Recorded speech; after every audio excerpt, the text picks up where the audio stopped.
Hello friends, welcome back to your channel. This is Manna and of course आपने title देख लिया होगा। SBI PO जो last like अभी इस साल की कट ऑफ जो हो रहा है कि प्रोडिक्शन जो आ रही हैं वो आ रही हैं कि बहुत कम जा सकती है, या मतलब पहले से उस लास्ट ईयर से कम जा रही है। लेकिन एक जो चीज़ आ रही है कि नहीं जा सकती जस्ट बिकॉज वैकेंसीज कम है। ठीक है, तो ऑफकोर्स मुझे भी कहीं ना कहीं क्यूरियोसिटी थी कि तो फिर मैंने थोड़ी सी रिसर्च की, तो सोचा आपके साथ शेयर करनी चाहिए मुझे इसके बारे में। उससे पहले जस्ट पहले एक आप सभी से रिक्वेस्ट है, जो आपको पता होगा मैंने अब से पहले कोई भी आपके साथ ऐसा है ना कि बैंकिंग कोर्स नहीं शेयर किया था, क्योंकि मैंने ऑफलाइन कोचिंग ली थी। काफी टाइम से एक रिसर्च चल रही थी ऑनलाइन कोर्स को लेकर। तो जो बच्चों के कमेंट्स थे कि इफेक्टिव होना चाहिए, और होता है ना कि बैंकिंग, क्योंकि मैंने खुद ने बैंकिंग की प्रिपरेशन किया तो मुझे आइडिया है उस चीज का कि हमें सिर्फ बेसिक जो होता है ना एक कंप्लीट सिनेरियो समझने के लिए बैंकिंग में कौन कौन सी चीजें आती हैं, कौन सा सिलेबस रहता है, उन सबको देखकर अगर हम एक बहुत नॉमिनल से प्राइस पर एक छोटा सा ऐसा लेते हैं 2-2.5 महीने का कोर्स भी, तब भी हम उसमें काफी हद तक सीख जाते हैं। और फिर जो यूट्यूब पर फ्री चीजें पड़ी हैं हम उनसे भी सीखते जाते हैं, तो वो चीजें हमें बस उतना ही करना होता है। तो उसके लिए मतलब जो मैं फर्स्ट टाइम अगर मैं किसी वीडियो कोर्स के साथ जा रही हूँ तो वो है PW, जो फिजिक्स वाला है। जैसे उन्होंने अभी बैंकिंग का एक नया कोर्स लॉन्च किया है। पहले जो इंग्लिश वाले मैम थे उनसे मैंने 1-2 क्लासेस देखी थी किसी के रिकमेंडेशन पर, तो वो SSC का करवाते थे, अभी वो बैंकिंग करवा रहे हैं। ओके, और रीजनिंग वाले सर हैं, उनके मैंने रीजनिंग की फ्री क्लासेस उनकी पढ़ी हैं, ऐप भी है इनकी, तो मैंने वो देखी थी। मैथ्स की देखी है। ठीक है, ज़्यादा नहीं लगा पाई, स्टडी नहीं कर पाई, लेकिन मैंने जहाँ तक लगा तो मुझे बहुत सही लगा। और फ्री में उनका एक कोर्स पड़ा है, ओके, करंट अफेयर्स वगैरह सब। और अभी एक कोर्स भी उन्होंने रिसेंटली लॉन्च किया काफ़ी मिनिमल प्राइस पर। तो एक बार देखिएगा, मैं लिंक आपके साथ शेयर करूंगी, आप उन वीडियोज़ को देखिएगा, या फिर कोई एक्सपीरियंस पर्सन भी है 1-2 थोड़ी सी देखिएगा तो आइडिया लग जाएगा आपको क्या रीजनिंग सही है, कि एक जो बेसिक क्या वहाँ से प्रिपेयर हो सकता है। तो आप सबसे रिक्वेस्ट है, ठीक है, लिंक है, आप उस पर जाइए और थोड़ा सा बस क्लासेस को देखिएगा और फिर रिकमेंड कीजिएगा कि आगे हम इसके साथ फर्दर जा सकते हैं कि वो स्टूडेंट्स के लिए सही है या नहीं। ऑफ कोर्स मैंने स्टडी किया, अच्छा है, आप भी अपने व्यूज रख सकते हो। ओके, अब हम बात करते हैं SBI PO पर। SBI PO की अगर मैं लास्ट ईयर की इस बार कह रहे हैं कि कम जाएगी, तो देखो ये लास्ट ईयर की कुछ एक कट ऑफ्स हैं, आके I will share with you. यहाँ पर आप देख सकते हो कि 2019 की अगर मैं बात करती हूँ तो जनरल की जो कट ऑफ गई थी, हम सिर्फ जनरल को ले लेते हैं, उसमें 71 थी, जबकि वैकेंसीज तीनों ईयर सेम थी। मान लो इस बार तो फिर भी 20% कम है, लेकिन 71 थी। 2020 में कट ऑफ देखो कितना फर्क आ गया कट ऑफ में, और फिर 2021 में फिर से इंक्रीज हो गई। तो ऑफकोर्स ये तो है कि कम जा सकती है। हम सिर्फ लास्ट ईयर से कंपेयर करके ये नहीं कह सकते कि 63 गई थी तो इस बार भी इतनी ही प्लस में जाएगी, क्योंकि वैकेंसीज कम है। अब यहाँ पर देखो 1600 इस बार वैकेंसीज है, 20% कम हुई है। लेकिन जो एक चीज सब बोल रहे हैं या सामने आ रही है वो ये आ रही है कि जो टोटल एप्लीकेशन है वो भी कम हुई है। ओके, 8,30,000 पहले से इसमें कम है। ओके, ये चीज आपको ऑफकोर्स समझ में आई होगी। उसके बाद में मैं ये मैंने puzzle mania with Ankur channel से डाटा उठाया है। ओके, तो उसके बाद में हम बात करते हैं पेपर के लेवल का। तो पेपर के लेवल की जहां तक मैं बात करूं, 2020 का मुझे आइडिया नहीं है क्योंकि मैंने नहीं दिया था। 21-22 का मैंने दिया। 21 जो लगा मुझे मॉडरेट था, जैसे 2022 का 21 से मुझे हाई लगा कहीं ना कहीं। मैं कंपेयर कर रही हूँ दोनों में, तो एक्स्ट्रा है कहीं ना कहीं। यहाँ पर भी कंपनसेट हो गया ये वैकेंसीज जो थी, जो सोच रहे थे ना कि हमारा प्री निकल सकता है, लेकिन वैकेंसीज कम होने से उन्हें पता था मेंस नहीं निकलेगा, तो उन्होंने फॉर्म फिल नहीं किया। ओके, और अब ये नहीं है कि इन सब में कंपटीशन है, ऑफ कोर्स इसमें भी सीरियस कैंडिडेट्स कम होंगे, तो चीजें थोड़ी चेंज होने यहीं से शुरू हो गई।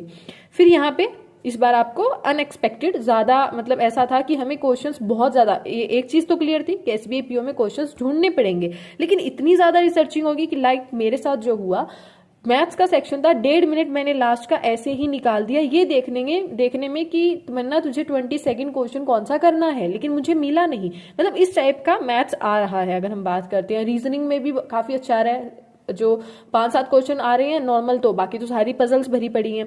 पजल भी ऐसी मेरे साथ हुआ, एक पजल ऐसी है जिसमें सिर्फ 2 ही क्वेश्चन है, मैंने वो पजल बनाई, क्वेश्चन उसके 2 ही थे, तो आप समझ सकते हो लेवल। आगे बात, हाँ इंग्लिश ठीक आ रही है। फॉर्म फिल की अगर मैं बात करती हूँ, जैसे ये मैंने बात पहले ही बोल दी है, 1600 वैकेंसीज थी। जो जानते थे प्री तो क्लियर हो सकता है काफी अच्छे से, लेकिन मेंस नहीं। जैसे मैं अगर मेरी खुद की बात करूँ, प्री बहुत अच्छा प्रिपेयर है, मेंस में कहीं ना कहीं अभी भी कमी रह जाती है, तो उन स्टूडेंट्स ने फॉर्म फिल नहीं किया। उसके बाद में इस ईयर की कट ऑफ की अगर मैं वैसे बात करती हूँ, लेकिन उससे पहले सेफ अटेम्प्ट की बात कर लेती हूँ।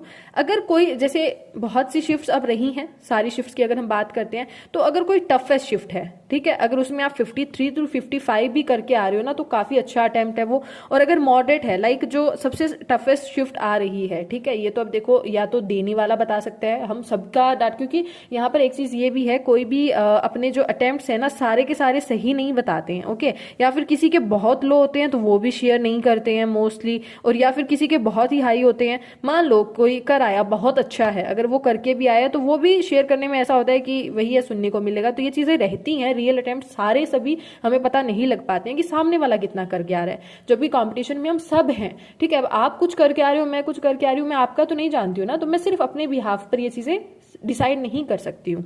तो अगर वैसे डाटा के अकॉर्डिंग देखें, कुछ एक चैनल से मैंने डाटा उठाया है, मैंने इतनी रिसर्च नहीं की, जैसे मैंने ऐसा कुछ नहीं डाला, लेकिन क्योंकि मुझे पता है जहां जो लोग मुझे देख रहे हैं वो भी कहीं ना कहीं इन चैनल्स के गो थ्रू हो ही रहे होंगे, तो वहीं से मैंने ये सारा डाटा उठाया। तो वहां पर टफेस्ट जो है शिफ्ट, उसमें 53 55 अगर आपके अटेम्प्ट्स है तो वो सेफ है, ओके। अगर मैं बात करती हूँ मॉडरेट आपकी शिफ्ट रही है, तो मॉडरेट में 58 to 60 अगर आप करके आ रहे हो तो वो सेफ अटेम्प्ट है, ओके। उसके बाद करती हैं चैनल, जहां से मैं चैनल्स की बात करती हूँ डिफरेंट चैनल से। सबसे पहले हम कट ऑफ की बात कर लेते हैं। निमिषा बंसल मैम का मैंने देखा तो उन्होंने 58 to 62 कहा। कैरियर डिफाइनर का देखा तो 60 ±3 उन्होंने कहा। ट्रू एलाइट की अगर बात करें तो उन्होंने अटेम्प्ट की बात की 54 प्लस गुड एक्यूरेसी के साथ अगर आपका है तो, ओके। और उसके बाद में super coaching banking text book की मैंने चैनल देखा तो उस पर भी उन्होंने 55 to 60 कहा। बैंकिंग क्रॉनिकल्स को देखा तो अंकुश सर ने भी 55 to 60, जैसे इन्होंने तो खुद अटेम्प्ट दिया था। अमन कौर सर को चैनल को देखा तो उसमें भी इनके मैंने पोल को देखा था जो उन्होंने कम्युनिटी टैब में डाला हुआ था, तो उसमें जो सेफ अटेम्प्ट बच्चे जो अब करके आ रहे थे ना, वो 51 to 60 चारों दिन में सबसे ज्यादा इसी पर जा रहा था, ठीक है, सबसे ज्यादा परसेंटेज इसी को गई हुई थी। तो यहां से जो एक चीज समझ में आ रही है, सारी चीजें अगर हम देखते हैं तो वही जो कट ऑफ है ना अराउंड वही 60 रह रही है। ये नहीं है कि इस साल से हाई जाएगी, ये कोई भी नहीं बोल रहा है, लेकिन हाँ इस साल के अराउंड इधर इधर ही रही कहीं रहेगी, और इससे कम जाने का ही चांसेस ज्यादा बोल रहे हैं। खुद ही देखो ना यहाँ पे कहीं ना कहीं, क्योंकि डिफिकल्टी लेवल पेपर का डिसाइड करता है, वैकेंसीज डिसाइड नहीं करती है। वैकेंसीज सेम है लेकिन कट ऑफ में फर्क देखो आप जा रहे हैं ना यहाँ पे। चलो यहाँ पर तो फिर भी 4.5 नंबर का जा रहा है, यहाँ पर तो फर्क ही देख लो एक बार आप। तो ये चीजें समझो, 11 11.5 मतलब हो गया 12.5 नंबर के अराउंड इसमें कट ऑफ में डिफरेंस जा रहा है। तो आप एक खुद से चीज समझो, डिफिकल्टी लेवल काफी एक रोल प्ले करता है, ओके। और वैकेंसीज इतना नहीं प्ले करती हैं, और इस बार जैसे ये तो इसी को नलीफाई कर देगा, वैकेंसीज जैसे कम हुई हैं। तो होप सो आपको चीजें समझ में आई होंगी, आपका थोड़े से जो थॉट्स थे माइंड में वो क्लियर हुए होंगे। जैसे मुझे भी पहले ये सब चीजें स्टडी करने से पहले एक माइंड में थॉट आ रहा था कि कम कैसे जा सकती, लाइक ज्यादा ही जाएगी, मुझे भी ऐसा ही था कम कैसे जा सकती है। फिर मैंने ये चीज स्टडी की, फिर उसके बाद में कि क्या सभी एक जैसा बोल रहे हैं, या फिर होता है ना कि कोई एक आधा ही ऐसा बोल रहा है, नहीं सारे के सारे उसी अराउंड कहीं ना कहीं बात कर रहे हैं एक्सपीरियंस पर्संस। तो अगर आपके अराउंड, फिर से मैं बोल रही हूँ, अगर आप अपनी बस शिफ्ट का इतना पता कर लीजिएगा आप कौन सी किस टाइप की शिफ्ट में थे, ठीक है, जैसे टफ या फिर इजी मॉडरेट, मतलब कौन सी साइड में थे, क्योंकि उसके अकॉर्डिंग नॉर्मलाइजेशन एक बहुत बड़ा फैक्टर रोल प्ले करेगा उसमें। और अगर आपकी एक्यूरेसी अच्छी है, आप 55 60 के अराउंड भी अगर अटेम्प्ट करके आए हैं, then prepare for the mains, okay. Time इतना नहीं मिलेगा, और ऑफ कोर्स एसबीआई है तो आपको बहुत अच्छे से प्रिपेयर करना होगा। इस बार आईबीपीएस जिसने दिया है मेंस, उनको पता होगा कि मैथ्स किस लेवल का आ रहा है, ओके। तो मतलब सच में क्वेश्चंस मतलब 3 4 नंबर के अटेम्प्ट करके आ रहे हैं बच्चे, 7 7 8 8 नंबर के। तो चीजें बहुत पहले से अलग हैं, कॉम्पिटिशन लेवल भी बढ़ चुका है, ओके। सो उस अकॉर्डिंग अपने आप को प्रिपेयर करें। And thank you so much guys. और फिर से कहूंगी, मैं एक लिंक आपको प्रोवाइड कर रही हूँ, उस लिंक पर जाएं, क्लासेस देखें और बताएं। सिर्फ वैसे नहीं, एक बहुत ही एक्सपीरियंस पर्सन के वैसे नहीं, एक जो बेसिक स्टूडेंट है, क्या वो वहां से एक बेसिक 2-3 मतलब 1.5-2 महीने के लिए वहां से एक अपनी प्रिपरेशन फेज स्टार्ट कर सकता है या नहीं, आपके व्यूज चाहिए। So thank you so much guys, tata, take care, all the best for your bright future.